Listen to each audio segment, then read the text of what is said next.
जय जोहार, जय छत्तीसगढ़ संगवारी हो।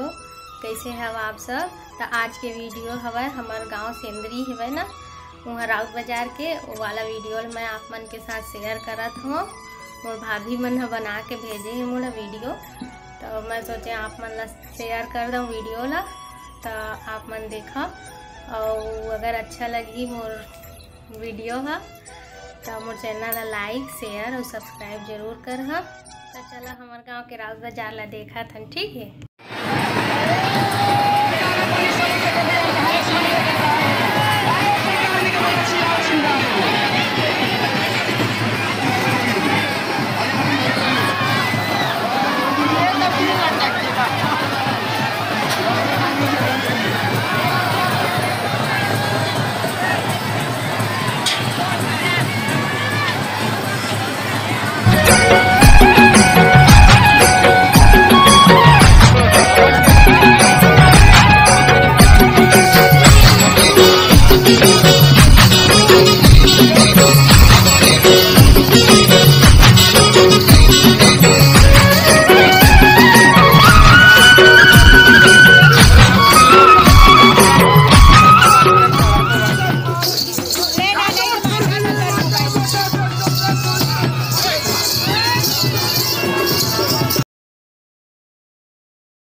त संगवारी हो ए हरे ऐसो के हमार गांव बाजार राउत बाजार सेंदरी के।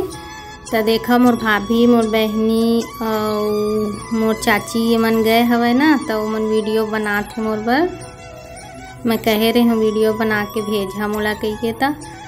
तो ये मने ए दे देख मोर छोटे भतीजे दे हा, मोर भैया के छोटे वाला बेटा।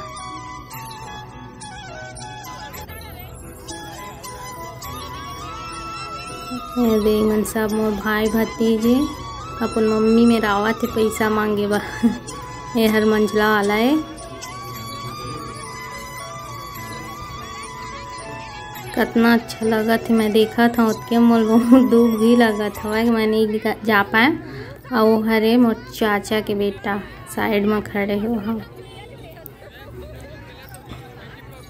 ये वाला चाचा का बेटा है। भाभी है मोर।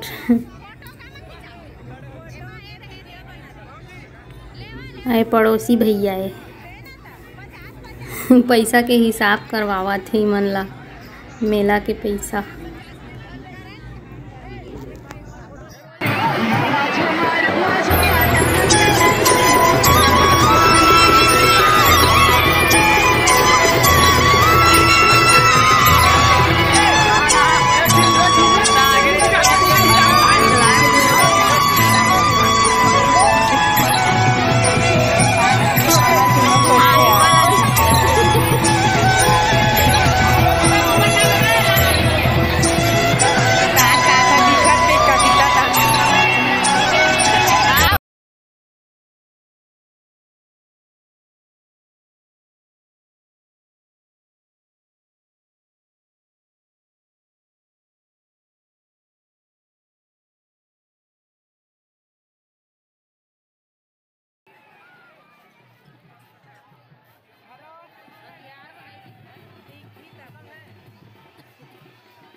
जंपिंग वंपिंग में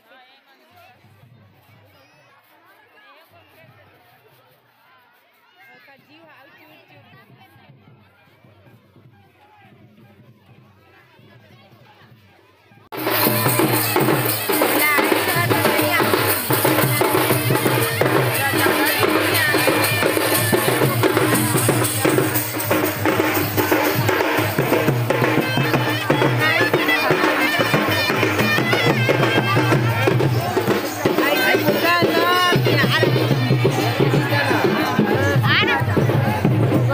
के दो हनो दे आऊ आ पीछू में दे चलावे